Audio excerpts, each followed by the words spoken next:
Welcome to Everyone Loves Guitar, where we get to sit down and talk with interesting professional guitar players and related music industry experts. If you love playing guitar, stick around. You're in the right place. Hey everybody, this is Craig Garber from Everyone Loves Guitar, and we are here with a very nice, very authentic young lady. You're a young lady. Everybody's young to me. I have to interview some older people. We're here with Ellen Angelico. She's a real talented, versatile multi-instrumentalist whose playing has been featured on numerous records. She's also toured just about everywhere from Japan to Hungary and even in the United States, right? No, just... She's from Chicago, which is awesome. She cut her teeth in Chicago's historic blues scene. Blues led to jazz, which led her to the Berklee College of Music in Boston. This is a very bright young lady. She attended Berklee, check this out, on a scholarship. She got a Guitar Department Award, and she was featured in the Guitar Department Showcase and graduated after 6 semesters. That's amazing. We'll talk about that. She caught the country bug at Berklee and moved to Nashville shortly after graduating. She was also a church music director in Boston, and although she positioned to do well in the field, she decided not to pursue it further when she realized she was gay and she felt the position was at odds with her reality, and we'll talk about that too. In 2010, she moved to Nashville and she started playing bass in an indie rock band. Touring with them taught her how to tour manage, how to book shows, and how to be a good tour mate, all the skills called upon in bigger gigs for later, which she would then use later. It also taught her she didn't want to be in an indie rock band if she couldn't make a living. She joined a fairly successful regional touring band, playing a lot of casinos and bike rallies and seeing more than her fair share of Ohio, as a matter of fact. She left that band to start working in the honky-tonks of Nashville, where she learned more about playing guitar than in her entire college tenure. Between her friends in the honky-tonks and her friends from college, she started picking up gigs with local songwriters, the types of folks whose names you may not recognize, but whose songs you know by heart. Particularly through playing with her friend Sonia Lee. Sonia Lee. Sonia Lee, thank you. Sonia Lee, a widely respected, talented writer and performer. She began to pick up gigs with more well-known artists like Uncle Kracker. She still plays with Uncle Kracker. That's hard to say. Uncle Kracker. It is. And also works on demo sessions and occasionally on master sessions. And she also plays a lot of shows with songwriters at clubs in Nashville, out-of-town shows, and she also does odd jobs. For example, she organizes a show in Nashville called She's a Rebel. It's an all-female tribute to the music of girl groups, and it sells out every year. She's worked on and off at a guitar store called Fanny's House of Music, and she also produces YouTube content for them. Fanny's is America's first music store started and run by women, as best as Ellen can tell. By the way, check out those videos. Look up Fanny's House of Music, because Ellen is actually extremely funny and like very dry, sarcastic funny. I like it's like inner city funny. That's why I like it, I think. It's important for Ellen to advance the cause of women in Nashville. At the moment, Ellen says there's only 4 women who work as band members for mainstream country touring acts, and of those, only 1 works for a male artist. There are hundreds of men with these positions, so she feels the disparity is crazy. Anytime she gets to sound the alarm, she goes full-on Paul Revere. Ellen feels there are so many competent, talented women in this town, they should all be making a living. Well, thank you very much for coming on the show. Thank you for having me. And I'll have you know, since you're a woman and since you're gay, you have now brought the show like probably into the 1980s, which I'm very grateful for. And I'm actually interviewing another woman this afternoon. So this is like, that's perfect. Yeah, we're moving. Hey, first of all, I wanted to tell you, I think that your authenticity about quitting your position with the church because it was not in line with who you are, I think that took a lot of courage, and I was really like proud of you that you did that. I don't know you, but I think that took a lot of courage, and it's tough being authentic. Yeah. And in that particular case, I mean, I thank you. That's a very nice compliment.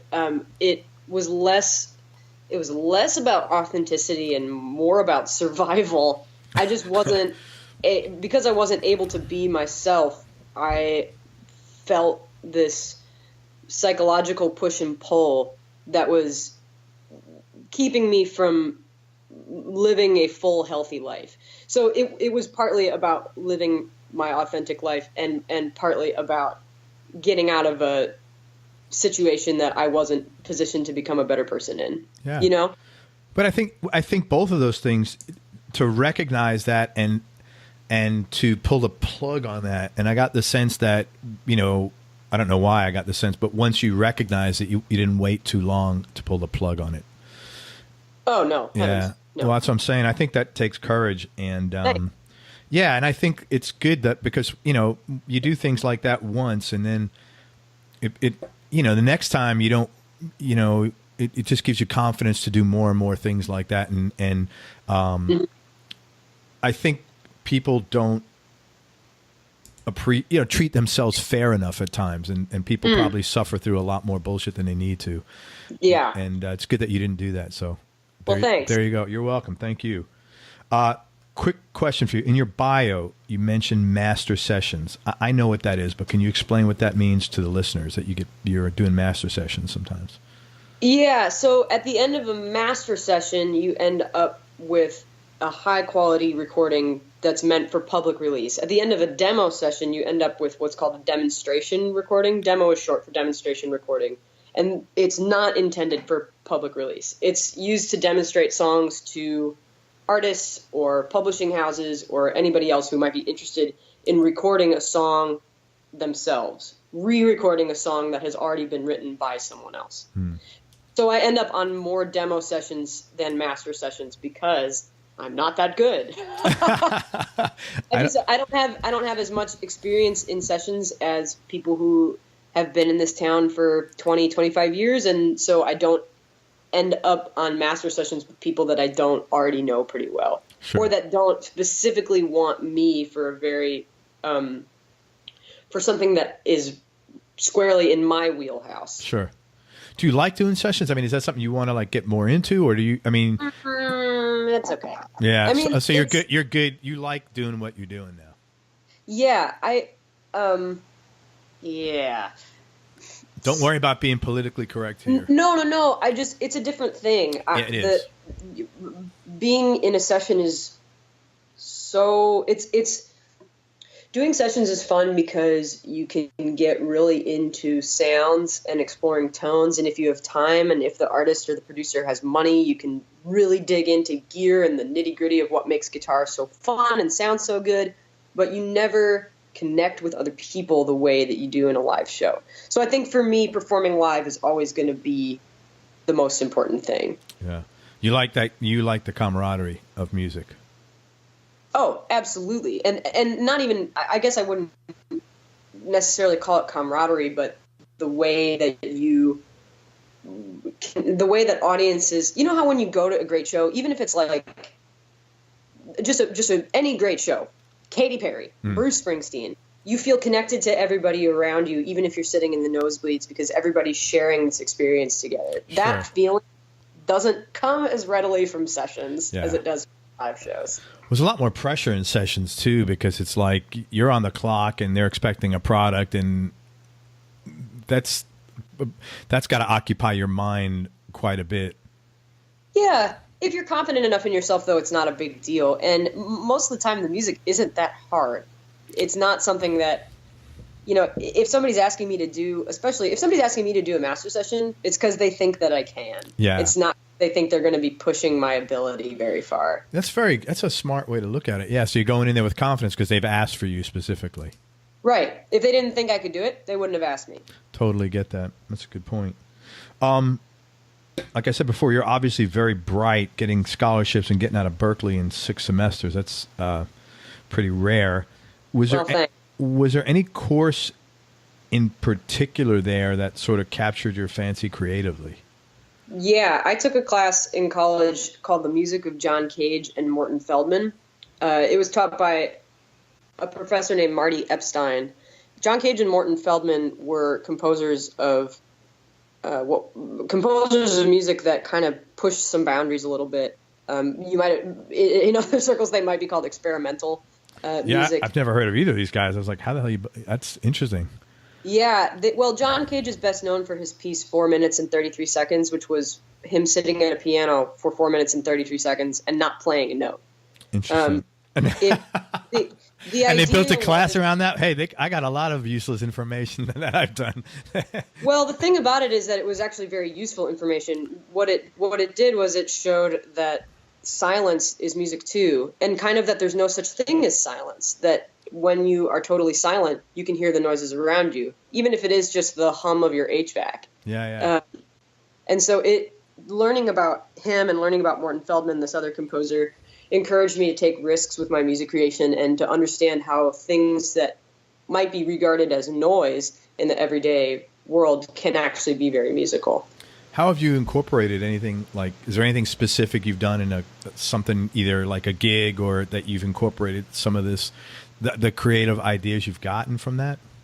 Absolutely. Like ways to make noises on guitar that are not plucking a note. You know, scraping a wound string is such an effective sound. Yeah. Muting a string and turning on a bunch of reverb and turning on a wah and modulating the wah slightly forward as you slide down on a muted note. I mean, like, dig, dig, dig, dig, dig, dig, dig. That kind of stuff doesn't come from me transcribing My Sharona when I was in 7th grade. You know, it comes from me understanding that there are, or me attempting to understand that there are, quote, non-musical sounds that can really elevate a performance. That's really cool. Yeah, I mean, and you look at some guys like, a guy like Jeff Beck. Mm-hmm. You know, that's a guy that uses loads of sounds that are non-notes, but he does it in such a creative and tasteful way that it's like, holy shit, he's Jeff Beck, you know? Yeah, absolutely. And also, Jeff Beck's backing band on this last tour, I saw them. They're a band from the UK called Bones, and they have a great guitar player named Carmen Vandenberg, and she's really good at that kind of thing. So just somebody to pop on your radar. Yeah, definitely. I saw him a couple of times. I saw him open up for Stevie Ray Vaughan in '94. Oh my God. Yeah, it was pretty intense. We were probably like, I don't know, 12 or something. And I saw him. This is really a weird show. I saw him open for the Beach Boys like 2 years ago. Yeah. That was bizarre. I'm a huge Beach Boys fan. That was really weird, though. Jeff Beck in the. Pardon me. I'm just getting these papers so that I can remember to tell you stuff later. Oh, okay, cool. So you grew up in Chicago, a tremendous blues town. You know, guys like Mike Bloomfield, Buddy Guy come out of there, and it's interesting. You get the bug for country music. What was the hook for you? What was the trigger? It was partly practical. I wanted to live in a major music city and be close enough to drive to Chicago if needed. I'd spent 3 years living on the East Coast, and I was pretty sick of flying to get home in a hurry. Yeah. I also saw country music as one of the last bastions of interesting popular guitar playing. Pop music doesn't seem to need guitars as badly as country music does. Sure. And I wanted to make a living, and guitar is what I'm best at, so it just was logical. Interesting. You didn't want to go to like New York? Well, no, I didn't. Yeah. I didn't. I wanted to be closer to Chicago than New York was, and I didn't see myself as being able to afford living in New York in any sort of timely way. Yeah, it's ridiculous. Totally. Yeah, ridiculous. I'd spent some time in New York because I was so close when I was in Boston, and it just didn't vibe with me the way Nashville did. Cool. How far is it? How far is the drive from Nashville to Chicago? It's like 7.5 hours. I mean, I do fly a lot of the time, but when something happens, God forbid. But yeah, sure. For instance, when I was living in Boston, a friend passed away, and I had to book a flight at the last second, and it was $2 quadrillion. Yeah. So being able to hop in a car and know that I can get home for like $50 is a huge part of the appeal of Nashville to me. No, I totally get it. That makes sense. What was your childhood like growing up in Chicago?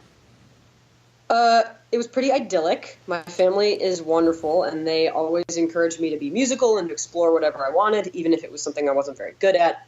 I played sports. I was in bands with kids my age. I was in band and orchestra at school, and I was good at school in general, so I had it pretty good. Do you have a big family, brothers and sisters? Or? I have a brother and a sister, and am very close with my extended family, cousins and grandparents and brothers and sisters of grandparents. And that's really cool. It's just, big family. Yeah, I was when we friended each other on Facebook, I always like take a 5-minute cursory look of photos, and I saw tons of family photos there. They were very nice to see that, Yeah. hanging out. It's always good. Thanks. What kind of jobs did your folks do? My mom is a physical therapist in the public school system, and my dad makes prosthetic limbs. Oh, wow. That's interesting. Yeah. Wow, that's really cool. That's a good business. Yeah. Well, I'm a business guy, so I'm always like, oh, that's, I like thinking and talking about that stuff. Yeah. What was your earliest exposure to music, and how did that lead you to guitar? Because it sounds like you were like involved in a lot of things. What made you hone in on, this is what I want to do? It was 110% Raffi. Do you know who Raffi is? No, is that the guy who blows that little whistle? That I guess it's not. I'm sure at some time in his life he has blown a whistle. He is a Canadian children's singer-songwriter. Okay. And I watched him when I was a kid and was magnetized. I was interested in nothing but music from there on out. Wow. And there was just no question in my parents' mind that it was all I wanted to do and it was all I was good at. And I think my granddad bought me a guitar when I was probably 3 or 4, and I just never left it alone. What was your first guitar? It was a Prelude from Taiwan, a nylon string, just,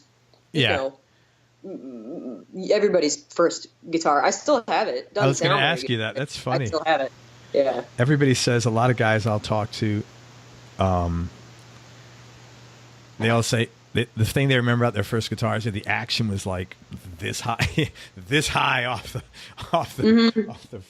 Mm-hmm. This had nylon strings, so it was a little easier to surmount any problems it had with action. Yeah. Just 'cause it was easy to press down the strings. But also, I was 3. Yeah. I didn't care. It just made noise. I didn't even really have motor skills. I was probably not even eating solid foods entirely. It didn't really matter. I was so fixated, and it was a guitar-shaped object. Yeah, so you were just you became obsessive with it early.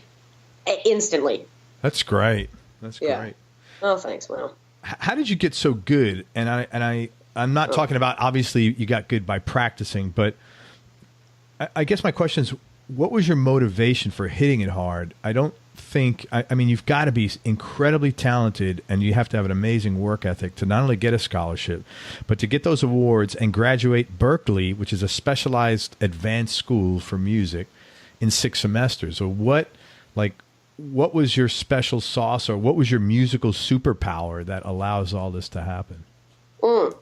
Thank you very much for the compliment. I have a boring explanation, which is that I was a good student in high school and I took a lot of advanced placement classes. And also, when I attended Berklee, I don't know if this is still the case, but you took a big test at the beginning of your freshman year to place you in classes. So I ended up transferring a lot of credits from high school and testing out of lower level music classes, which is mostly how I graduated early. Okay. So it wasn't like I was like this prodigy it was just that I transferred credits from high school and tested out of the basic level stuff, and it ended up shaving off a whole year. So what was the driver? Let's go back to high school then. What motivated you so? I don't know. I've always enjoyed working. I can't really think of a way to describe my motivation besides it just seems hardwired into me. I love keeping a full calendar. I was charting songs before I got on the phone with you, and I'll be charting songs after I get off the phone with you, even though it's like a day off. Yeah. Well, that's cool. I mean, it's, you get some, that's only, look, you don't go anywhere without a work ethic. So whatever you're doing is paying off, and the fact that you're intellectually bright is only a plus. Well, thank you. So you moved to Nashville with your Berklee degree in guitar, and then you play bass. Tell me the story with that. It just so happened that my first gig was on bass. It wasn't any big shift like, oh, now I'm a bass player, not a guitar player. I'm good enough at either, so I didn't market myself one way or the other. And when the opportunity came up to tour with that band on bass, I just went for it because it was the first opportunity that came up. How did you enjoy that? I mean, not the tour, but playing bass.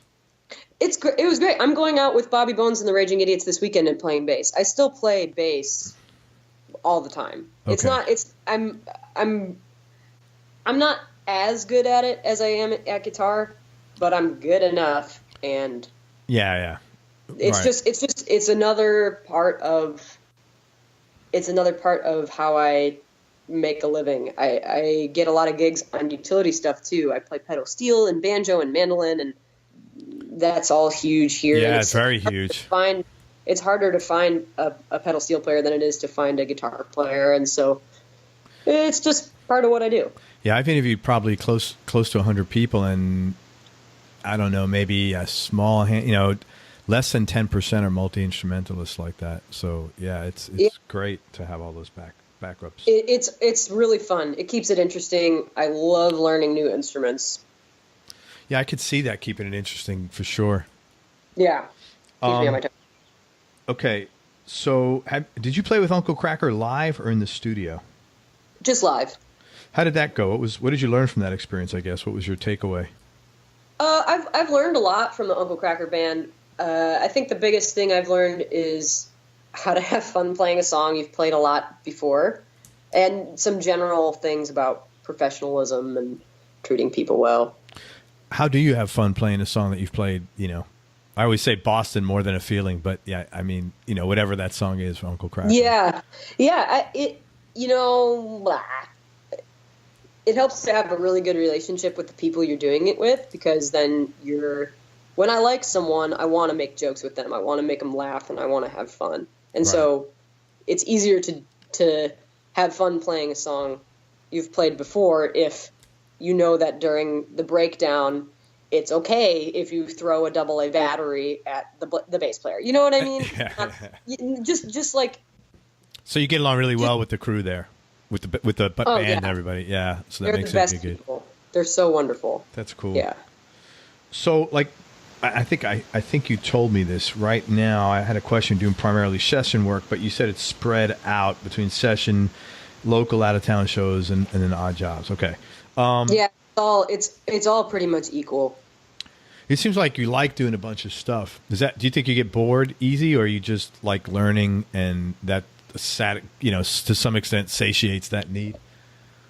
That's probably part of it. It's also just a practical thing that I'm making more money doing a lot of different things than I ever have just being out with one artist at a time. And I've done that, and I'd be down to do it again, for the right opportunity and the right people. I'm totally there. It's a little harder to. It's just harder to make good money if you have to turn down certain opportunities because you're committed to someone. That doesn't mean I'm not open to being committed to someone again. I absolutely am. Right. You just want to make sure it's the right thing for you. The fire will be there. And just that my, basic expenses will be taken care of and stuff. Sure. I have a mortgage now, and it's like. Yeah, you got to. I have to kind of look out for that. Sure, you got to make hay while the sun's shining. I totally get it. Exactly. Yeah. What were some of the bigger surprises for you when you started playing professionally, like on the business side of things? Well, I don't think this should have surprised me, but by far the hardest part of my job is scheduling. Staying on top of my calendar is a full-time job, and I have occasionally considered hiring a manager to help me with it. I was thinking about this. I don't know why, when I was in the gym this morning. When I first started interviewing players, I thought I'd be dealing with a lot of guys don't make their appointments because the stereotype of musicians. Oh, sure. They have been more punctual on the whole, from an actuarial standpoint than the same population of business owners that I meet with in normal business dealings. I found that really, it's great, but and maybe that's a Nashville thing. I don't know, but I'm interviewing now people in LA, New York, and the UK. So nobody's, I've had one person out of maybe 100 that's kind of missed an appointment. I'll take that stat any day.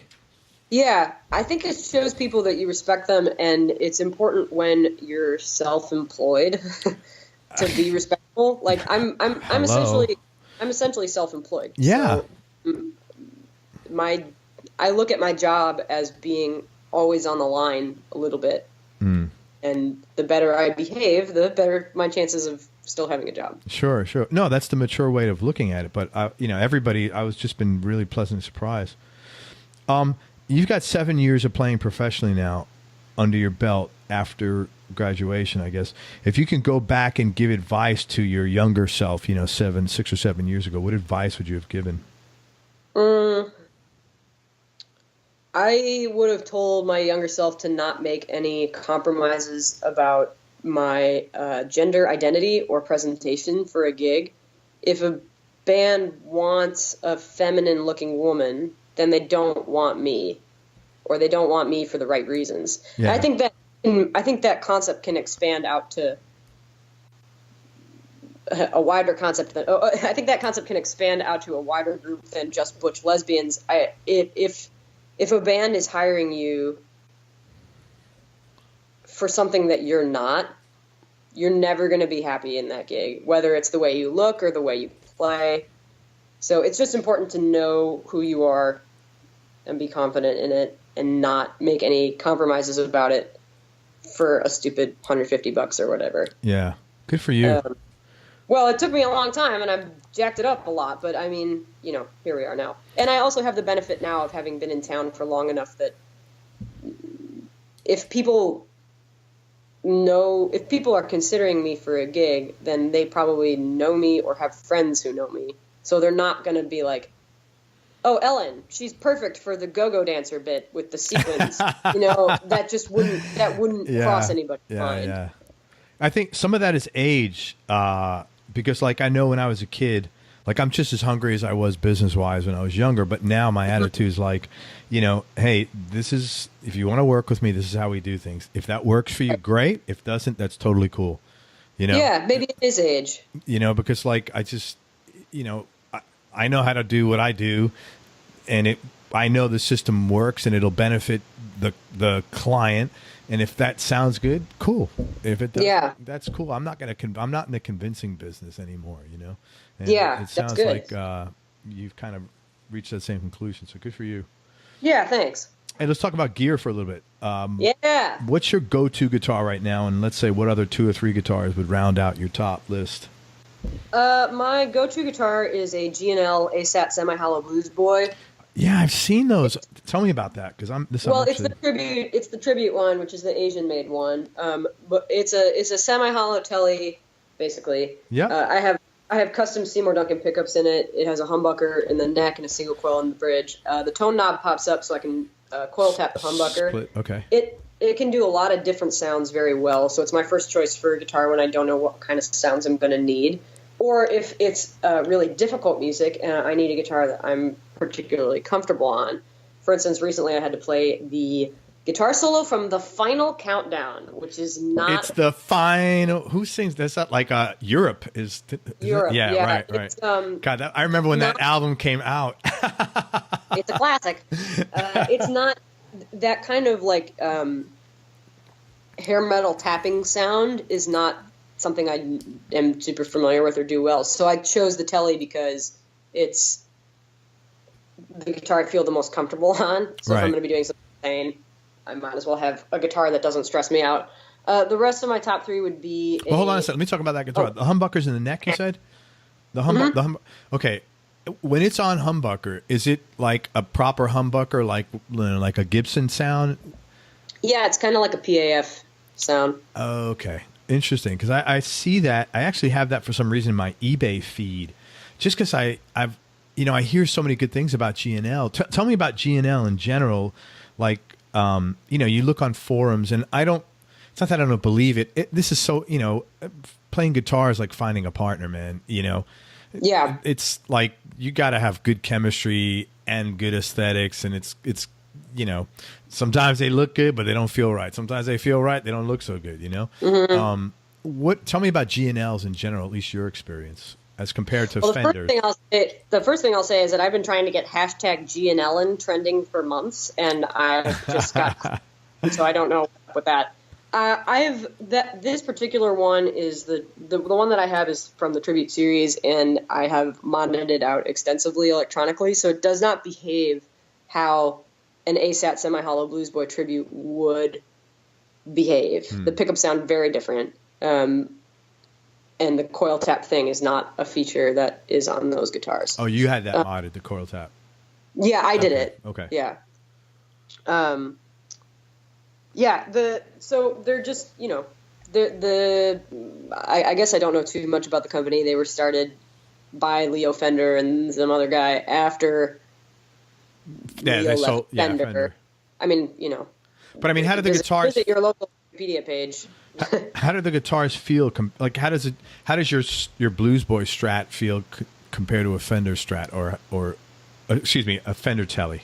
How does your Blues Boy Telly compared to a Fender Telly? Well, because it's semi-hollow, it's a lot lighter weight. The neck profile is kind of a modern feeling C shape. It has some depth, but not it's not super slim and it's not super thick. The frets are very, very wide, which I love.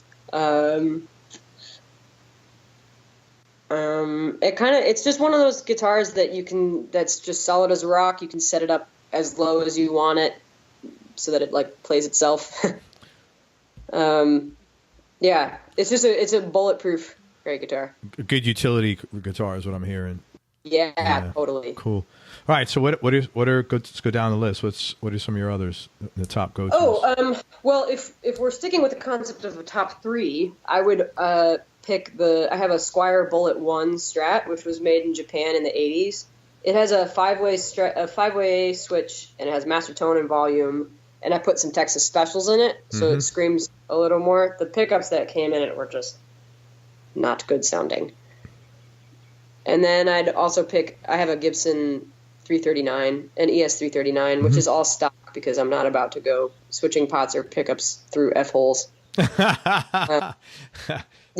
That's but great guitars, great variety. A lot of guys in town I've spoken to play the 339. That's like the smaller version of a 335, pretty much, right? Yeah. I mean, I love 335s. I love vintage 335s. The best guitars I've ever played, the best electric guitars I've ever played have been vintage 335s.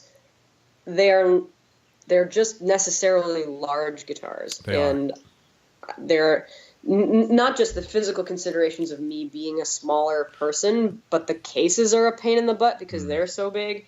The flight cases are more expensive. Yeah. It just wasn't worth it to me to have that mojo for something that was going to drive me bananas. Do you know Peter Ferguson by any chance? Mm-hmm. Yeah, he plays a 339, I'm pretty sure. And so does, do you know Matt Helmkamp? No. Yeah, those guys both play 339s and they love them. Yeah, they're great. They're great guitars. If you don't care that it's smaller, it has so many advantages. Cool. Yeah, I think I wish I could send it back in time. I wish I could send it to the 60s, have it live through the 60s and then get it back because it would be perfect. It would be seasoned just right for you. Then it would be perfect. Hey, do you have any cool or interesting stories behind how you acquired any of your guitars?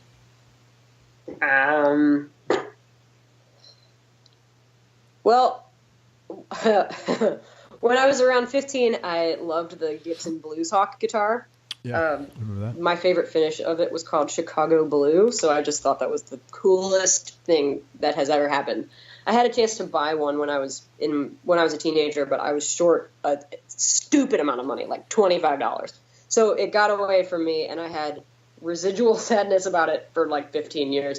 Then last year, I was on a military tour, and I was doing shows in Japan, and I saw a beautiful red Blues Hawk pop up on a cool Instagram called Garrett's Guitars for a really good price.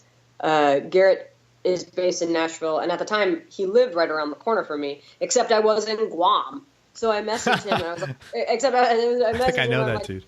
But I was like, please hang on to this one for me. Like, you don't know me, but I need that guitar. And he totally hung on to it for me, even though we didn't know each other at the time.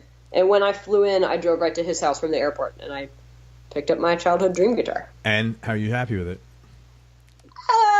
It's fine. I mean, it's like... Don't you hate when that happens? It's... No. I mean, it's awesome for certain things. It's P90s, but it has a hum-canceling dummy coil, so it's kind of like dull-sounding P90s. I'm thinking about switching out those pickups. It's not... I mean, I bought it because when I was a kid, I was obsessed the nostalgia, with it. Yeah. And the things that I need in a guitar now are very different from the things I need in a guitar when I was 15. One thing that's awesome about it, one thing that it does that not any other guitars in my collection do, is that it looks very distinctive. It's bright red, and all my other things are more conservatively appointed. So when I am doing like a funk gig or an R&B gig, it's great for that. It looks great if I'm like wearing a suit because it's a pop of color. The visual considerations of that guitar, visually it knocks all my other guitars out of the water. Sonically, I've just had to fight it all the way. Yeah. It has a baritone switch, and it's just like a mystery switch to me. I have no idea.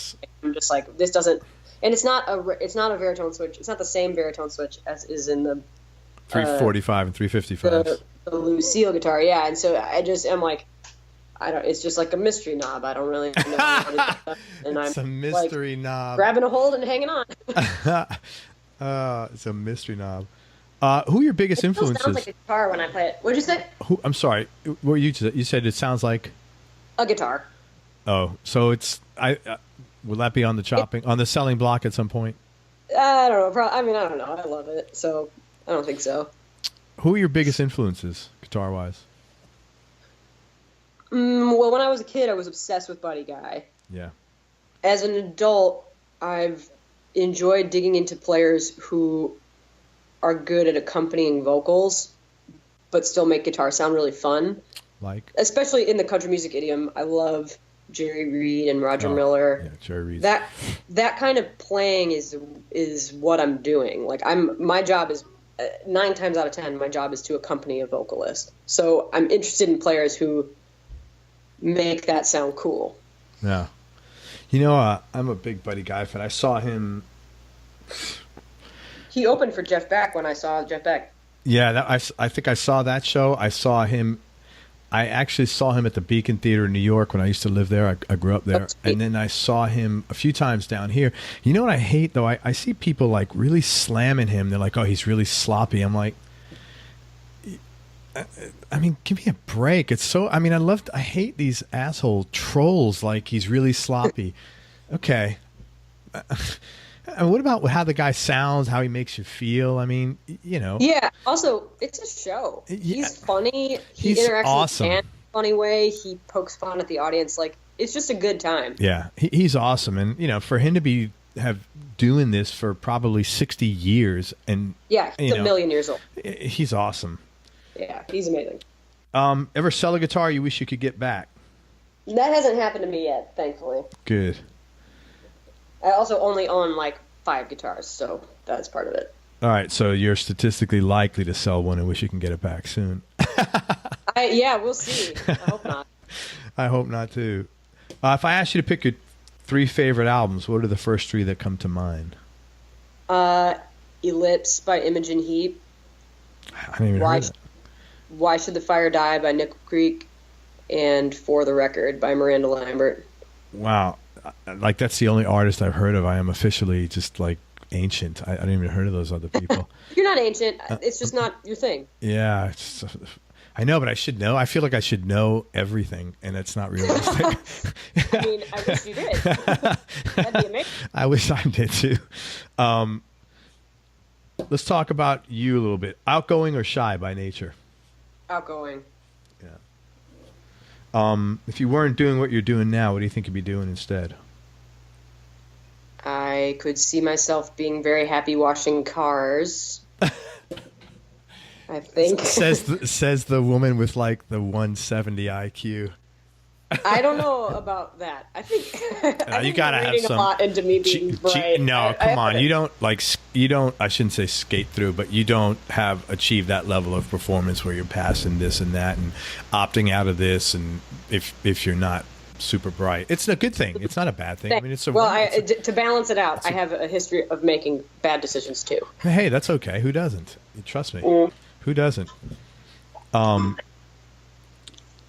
And just for the record, stupid people make really bad decisions. So maybe that's probably the case. Happiest moment or time in your life so far? When the Cubs won the World Series. You know what? Now that you said that, I had a funny feeling. Most important thing your dad taught you? To treat everyone the same, whether they're the janitor or the president of the company. That's such a important thing. It really is. When I used to work, when I graduated college, I was a CPA, and we were auditing this company, and I'll never forget, a guy said to me because I grew up in a really lower income sort of, it was eye-opening to do that for me. But I never forget, a guy said to me, he goes, I don't know if you're more comfortable talking to the CFO or the janitor in the... And I'm glad. That's awesome. I always felt like that was a compliment because I'm like, man, I'm glad that I could do that. Yeah, it's huge. I was happy. Everybody's worth something. Yeah, yeah, for sure. Yeah. How about mom? Most important thing your mom taught you? My mom taught me the value in dressing well. It seems silly, like maybe a little frivolous, but people take you more seriously when you look good. Everybody looks good in something too. You can look good in something. It doesn't have to be something you're uncomfortable wearing. Clothes that fit, man. Sure. It's a big deal. Totally. What's your non-musical superpower? I can make conversation with anything. Boring people, toasters, technology. How about the opposite? What's your kryptonite? Narcissism or fine dining. Narcissism or fine dining. Your weakness is for fine dining? Yeah. I spend a lot of money on nice food. What do you like to eat? There's just a couple of really amazing restaurants in Nashville. It has an incredible food scene. Like what kind of food? Is there a particular kind of food you enjoy in I love trying new stuff. I love going to a really fancy restaurant and just getting a bunch of different things. Right. That's nice cool. cocktails. I wish I like my wife. I feel bad. She's always like, hey, let's go here. I'm like, no, it's too fancy. She's like, you get a taste for it. You'll do it a couple times and you'll be like, oh, snap. This is the best thing that's ever happened to me. Yeah, I don't know. I did. I'll tell you what I did it with. I did that with concert tickets. I used to never pay attention, just get whatever concert tickets. But like, I don't know, about 10 or 12 years ago, my daughter was in cheerleading, and one of the cheerleading moms put up something on Facebook about she had these, like her dad bought her season tickets to the local arena here. And she says, oh, I got this tickets to these guys, Santana. Does anybody want them? And I'm like, and Ann says to me, she goes, hey, I think you like Santana. Do you want tickets? And I'm like, yeah. She goes, well, what do I offer? I'm like, well, judging by the way she phrased that, offer her $50 for both tickets, and I think she'll be thrilled. So Ann says, hey, I'll give you $50. And she goes, yeah, can you come over and pick them up? So we sat in fourth row to see Santana. And after that, I never sat I always spent more money. It was like that hooked me, man. I've never had a bad concert seat since. I don't care. Heck yeah, that's awesome. I was really, wow, I was just blown away. That's so cool. Oh, yeah. I've paid more than $50, unfortunately. That was the first, yeah. that was a one and done freebie, but yeah. Right. But I know what you're saying though. Once you experience something good sometimes. Oh yeah, totally. It is like concerts in that way. Rule breaker or rule follower? I guess I'm more of a rule follower. I like to color in the lines. My first inclination is to play music the way it is on the record. Gotcha. I can break rules, but I have to be pushed to do it. Interesting. So professionally, you're a rule follower. What about like personally, like, in your personal life? Do you think you are the same, or are you more of a rule breaker? What's an example of a rule that people would break in their personal life? I don't know. Just like, I don't know. Like, let me see if I could think of one. Like I stop at stop signs.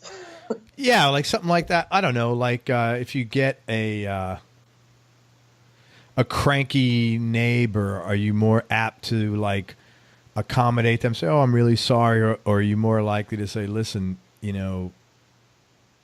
fuck off"? Not like that. That's not being rude. I don't know. I don't know an example. My neighbor is 85 years old. Her name is Helen, and she is so vigilant.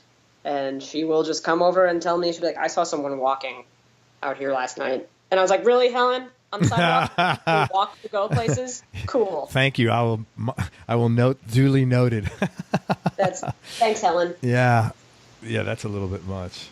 Yeah, I can't think of an. I consider myself a rule breaker, but I can't really think of examples. I just, I don't know, resisting authority. I always feel is a rule breaker, but like I'm not like.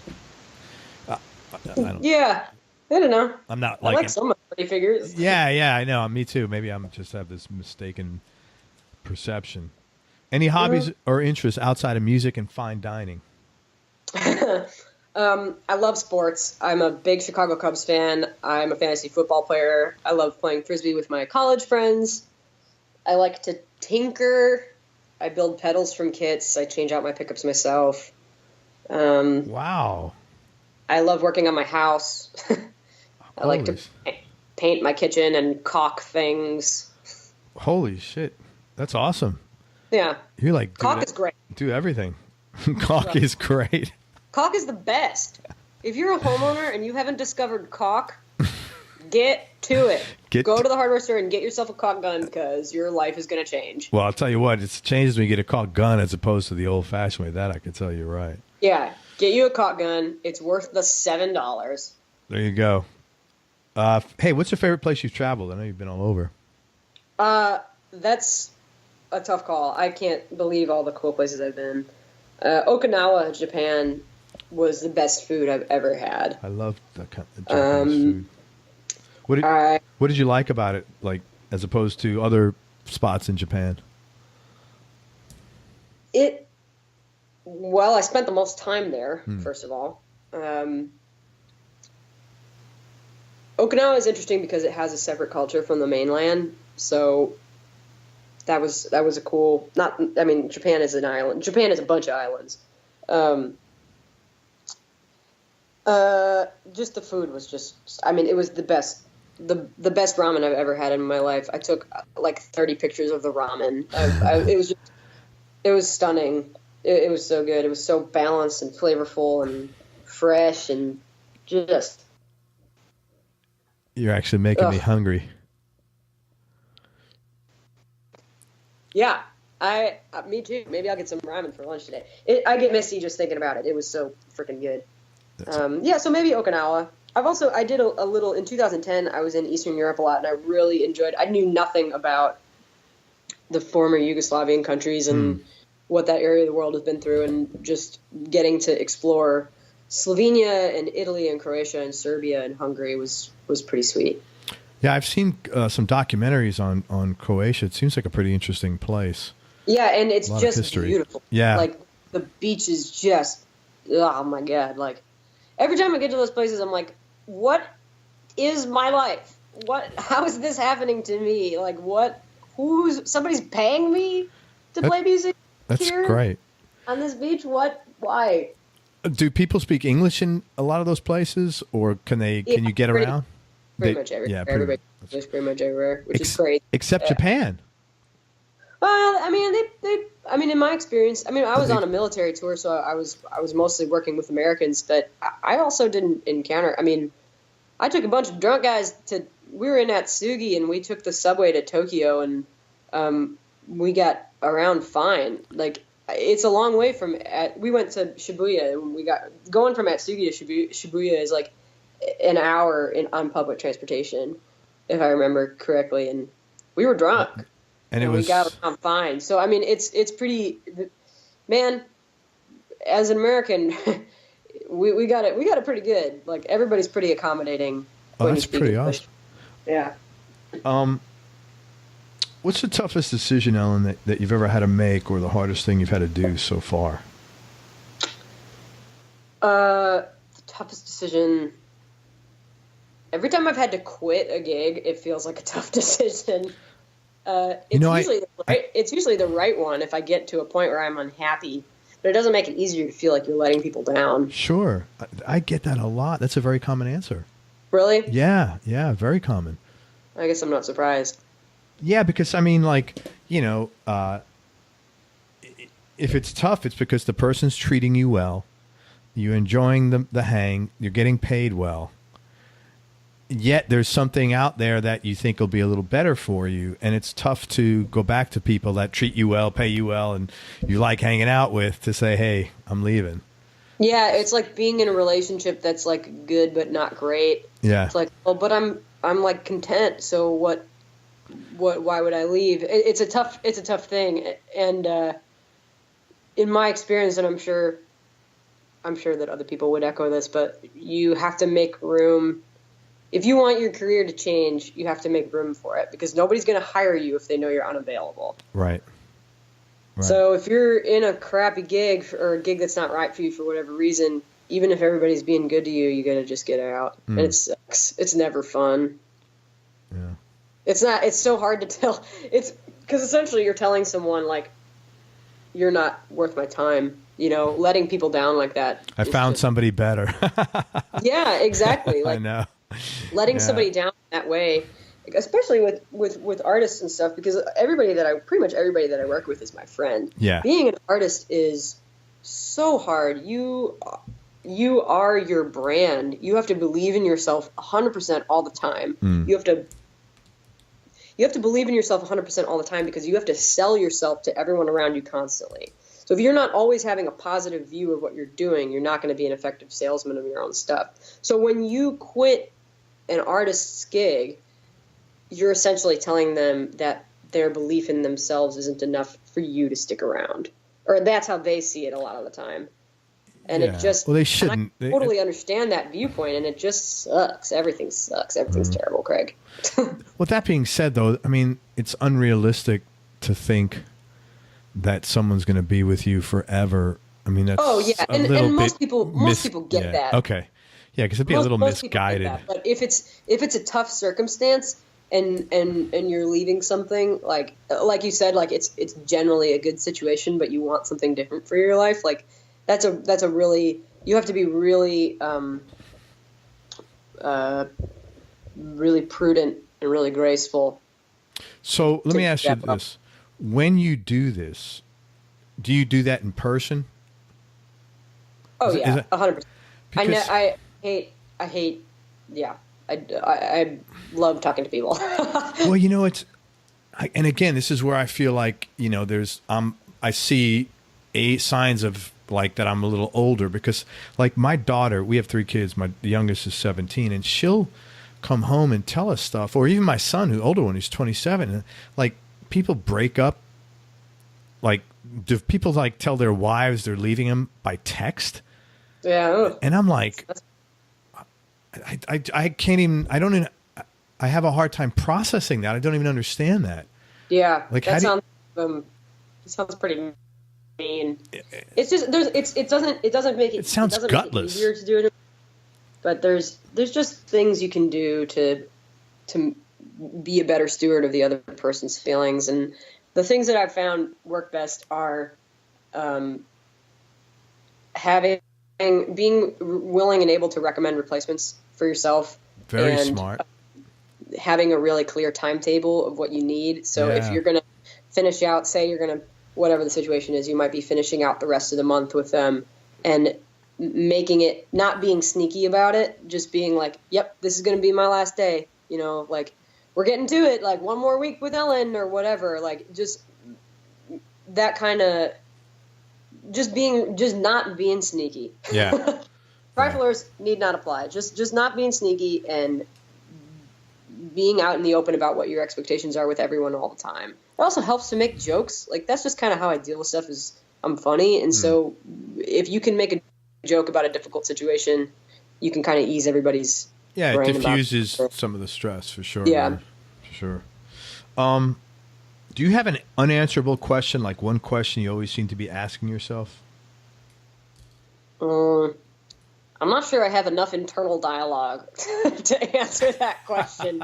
I would recommend taking it up with my therapist. All right, I hear you. Most embarrassing thing that's ever happened to you on stage or in the studio? I don't know if I can think of anything embarrassing. Well, that's good. One time I was playing shows in Hawaii, and it's a long story, but we had some light pyrotechnics. And because it's a fly date, we didn't have our normal containers for lighter fluid and water, so the drummer got confused. Things got a bit out of control, and I remember tossing my guitar down and running around the stage and stomping out fires. So that's a crazy thing. It wasn't embarrassing, but it was crazy. Sure. Wow. Where in Hawaii were you playing? Kauai. It was a military show. You've done a lot of military shows. I've done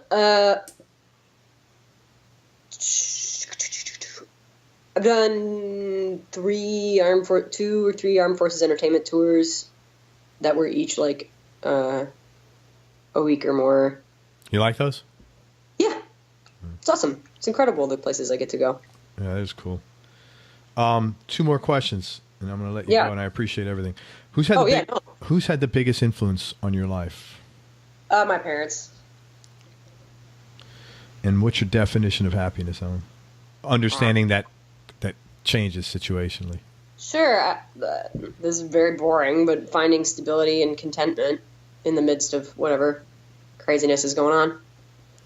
I mean, I think that's good to have a boring answer, because it's for that. Yeah, I mean, because I'm a boring person and it fits. No, because it's like, I don't know. I think happiness, like, to me, it means tranquility, and like, massive excitement and tranquility aren't really congruent. So I think, like, most people tend to give, boring-ish answers because. Yeah. Oh, I don't like excitement. Yeah. I don't like spikes in activity. Nobody does after you're like, 17, or they shouldn't anyway. Yeah. Listen, I can't thank you enough for your time. I really appreciate it. It's really kind of you to spend your time. Everybody go to Ellen Angelico. Can I drive people to your website? Ellen Angelico, ELLENANGELICO.com. And if you're in Nashville, check out Ellen where she's playing, or look her up and see where she's playing. She's a very talented artist and very sweet, kind, authentic person. I really appreciate that. Thanks, Craig. Thank you. Hey, everybody. Thank you so much for listening. I hope you enjoyed this interview as much as I did. Thanks again to Ellen Angelico for spending time with us. I really appreciate it. And go to everyonelovesguitar.com. Sign up to get notified about future episodes, along with some other cool new things we'll be doing for guitar players. Now, be nice. Go play your guitar and have some fun. Till next time, I'm out, everybody. Peace, y'all. We hope you enjoyed this show. If you did, subscribe to the Everyone Loves Guitar podcast, and you can do this online at everyonelovesguitar.com or on iTunes. And if you like the show, please leave us a 5-star positive review. The more 5-star reviews we get, the higher our show ranks, and higher rankings mean we get to continue speaking with cool, interesting guests on our show. We'll see you on the next episode, and until then, keep playing your guitar and have fun making music.